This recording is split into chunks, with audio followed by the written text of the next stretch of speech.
जय माता दी दोस्तों, शुभ नवरात्रि। जैसा कि शरद नवरात्र हमारा चल रहा है, अब धीरे धीरे समापन की ओर बढ़ रहा है। तो दोस्तों, जैसा कि अब की बार यानी प्रतिपदा से शुरू होकर के ये आपकी आखिरी यानी नवमी के दिन तक है पूरा, परंतु एक दिन बढ़ने के कारण तिथि क्या होता है कि कब से कब लग रही है उसका जोड़ के बढ़ने के कारण एक दिन बढ़ रहा है। तो उसमें आपका एक तरह से संशय बना हुआ है कि महाअष्टमी का व्रत और नवमी का व्रत कब रखें। अब देखिए, महाअष्टमी महानवमी का व्रत तो यह सभी पंडितों आचार्यों द्वारा सभी ने अपना निर्णय लिया कि 11 अक्टूबर को रहना है, तो 11 अक्टूबर को रहना है। परंतु अब यहाँ पे ये परेशानी आ रही है कि जिन लोगों के यहाँ कुल देवी की पूजा शरद नवरात्रि की नवमी को की जाती है, वह क्या करें, वह बहुत ही ऊहापोह में पड़ गए हैं। एक बहन ने हमारे पास भी फ़ोन किया तो मुझे लगा क्या करें। फिर हमने अपने गांव के पंडित जी से और जो भी हैं वरिष्ठ लोग, बहुत सारे ऐसे पंडित और आचार्य लोग हैं जो कि बहुत ही सटीक और सही और उपाय बताते हैं। तो जब मैंने उनको बताया कि यदि वो 11 को अष्टमी का व्रत करते हैं तो फिर अनाज कैसे खाएंगे, यानी इस पूजन में विधि एक होती है तो उसमें अनाज का प्रयोग किया जाता है, और यदि जो है मान लीजिए कि पूजन करते हैं तो पूजन में भी ज़्यादा मात्रा में रहता है अन्न, तो उसको बनाना करना तो भी जो है समय लगता है। तो यह कैसे हो पाएगा, क्योंकि अष्टमी के दिन तो ठीक है अष्टमी व्रत है, लेकिन नवमी के दिन उनका पूजन भी करना रहता है और नवमी के दिन फिर पूरे परिवार वाले प्रसाद ग्रहण करते हैं। तो जैसा कि दोस्तों हमारे पंडित जी ने यानी गुरु जी ने बताया कि कोई संशय रखने की बात नहीं है। महाअष्टमी जिसको रखना है वह 10 को भी रख सकता है, यदि 11 को उसे कुछ काम है तो, या फिर कह लीजिए सीधे शब्दों में कि कुल देवी की नवमी की पूजा करनी है तो वह 10 अक्टूबर को अपना अष्टमी का व्रत रह ले, और 11 को रख रहे हैं तो उन्हें नवमी की पूजा करनी है, तब वह कैसे करेंगे।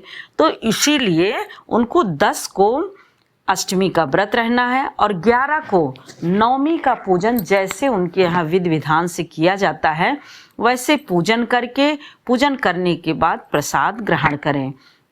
अब देखिए, इसमें यह है कि 11 अक्टूबर को महाअष्टमी व्रत रखने पर नवमी पूजन कुल देवी का प्रसाद ग्रहण नहीं कर पाएंगे, इसीलिए आपका एक दिन पहले यानी 10 अक्टूबर को कह दिए हैं कि क्योंकि 10 अक्टूबर को भी अष्टमी लगी रहेगी, तो इसीलिए कहा गया है कि 10 अक्टूबर को व्रत रहें और 11 अक्टूबर को जैसे उनके यहाँ 5.25 किलो के आटे का प्रसाद यानी पूड़ी हलवा बनता है, उसका पूड़ी हलवा बनाएं, पूजन करें, और क्योंकि शरद नवरात्रि में ही नवमी को किया जाता है, पूजन करें। और पूजन करने के बाद बस एक चीज़ का ध्यान रखना है कि दोपहर में ही प्रसाद नहीं ग्रहण करना है, क्योंकि उनको नवमी भी देखना है, यानी अष्टमी नवमी दोनों वो हो रही है। एक तरह से नवमी बेदे अष्टमी उत्तम मानी गई है, इसीलिए यह बात आ रही, नहीं तो सभी 10 को ही रहते, परंतु 10 को सप्तमी बेदे है तो इसीलिए 10 को नहीं रखा जा रहा है। अब देखिए कि शरद नवरात्रि में ही यह करना है कुलदेवी का पूजन, और इन कुलदेवी का पूजन शादी विवाह जैसे मुंडन छेदन, नवजात शिशु के होने पर, नौकरी आदि शुभ कार्यों के होने पर किया जाता है, और 1.25 पाव से लेकर के 5.25 किलो चढ़ाया जाता है। अब देखिए 1.25 पाव तो वहाँ चढ़ाया जाए जहाँ 1-2 लोग रहें, जिसके यहाँ बड़ा परिवार है, शामिलात है और यह सब पूजन करते हैं तो लोग वैसे भी परिवार सहित इकट्ठे हो जाते हैं। तो 5.25 किलो का बनाने में भी समय लगता है, बनाने के बाद पूजन करने में भी समय लगता है, और पूजन करने के बाद पूरे परिवार को प्रसाद वितरित करने में भी समय लगता है। तो इस चीज़ का भी उनको ध्यान रखना है।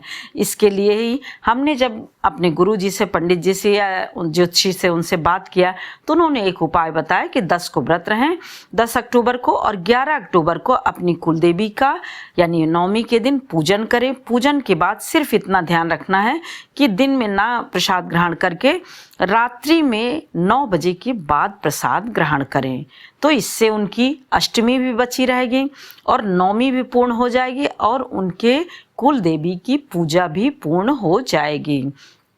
तो इसीलिए दोस्तों सब उपाय खोजना चाहिए। और एक चीज़ बता दें, यह कुल देवी का जो एक पूजा है बहुत ही कठिन होती है। जैसे आप देखिए कि छठ में होता है कि अनाज धुल के रखे हैं तो चिड़िया कौवा न जूठा करें, उसी तरह से इसमें भी होता है कि जब अनाज धुल के सुखाएं तो उस समय चिड़िया कौवा ना उसको जूठा करें और स्वयं धुलें, स्वयं पीस कर बनाए भी। अब पहले तो देखिए गांव में जांत ओत में लोग पीसते थे, परंतु अब है आटा पीसने की या फिर मिक्सी में किसी विधि से पीस लेते हैं। पीस करके पूजा यानी पूड़ी बनाते हैं और हलवा, पूड़ी बना करके हलवा बना करके पूजन करते हैं। पूजन में सभी सामग्री जैसे देखिए धूप, दीप, माला, फूल, अगरबत्ती, सब कुछ। मीठा जो है कुछ रखेंगे तो उसमें हलवा रहता है, मीठा रख लेंगे। और साड़ी कपड़ा भी चढ़ाया जाता है। अब साड़ी कपड़ा इसमें किसी को दिया नहीं जाता है, कुल देवी की पूजा है तो स्वयं ही पहना जाता है। यानी अपने घर की जो महिलाएं बुजुर्ग हैं जिन्होंने पूजा किया है या फिर वो प्रसाद रूप में अपने ही घर में किसी और को देना चाहती हैं, यह कर सकती हैं, बहू को दे सकती हैं या किसी को, परंतु हो सके तो स्वयं ही लेना चाहिए। इस प्रकार से अब देखिए एक और उपाय हमारे गुरुजी ने बताया कि यदि इस पे भी न मन माने तो अष्टमी का व्रत भी रहें अपना 11 तारीख को, और 5.25 किलो जो मात्रा रखते हो अन्न में वही पेड़ा बना करके भोग लगा दें, पूरा पूजन नवमी का कर दें और साड़ी कपड़ा जो चढ़ाना है वह धूप दीप नैवेद्य सब कर दें। उसके बाद करने के बाद फिर अपना प्रसाद वही ग्रहण कर लें। चूँकि पेड़ा अष्टमी में फलहारी होता है तो वह प्रसाद ग्रहण कर ले, इससे भी उनकी अष्टमी बची रहेगी और नवमी का पूजन भी हो जाएगा, कुल देवी का भी पूजन हो जाएगा और सभी प्रसन्न भी रहेंगे।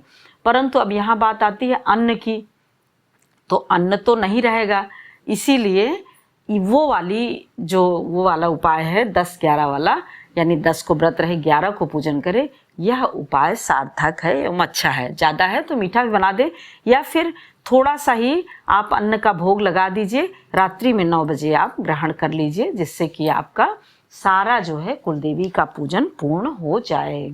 जय माता दी दोस्तों, फिर मिलते हैं एक और नई जानकारी के साथ। तब तक के लिए लाइक करिए, सब्सक्राइब करिए और बेल बटन ज़रूर प्रेस करिए, जिससे कि नोटिफिकेशन सबसे पहले आपके पास पहुँचे। और यदि यह ज़रा भी सहायक हो तो कृपया शेयर करना बिल्कुल भी ना भूलें, क्योंकि आपके एक लाइक कमेंट शेयर करने से ही हमारे मनोबल बढ़ते हैं और हमें तरह तरह के जो भी जिज्ञासाएं हैं उन पे खरे उतरने का रास्ता मिलता है। अब देखिए यही हमारी बहन ने फ़ोन किया तो मुझे मन हुआ, इतनी रात को मुझे लगा कि यह वीडियो बना करके डालना बहुत ही उचित है, तो इसीलिए हमने ये कार्य किया, जिसमें कि आप सबका पूरी तरह से सहयोग हमें चाहिए, तभी हम आगे बढ़ सकते हैं। शुभ नवरात्रि। जय कुलदेवी माता।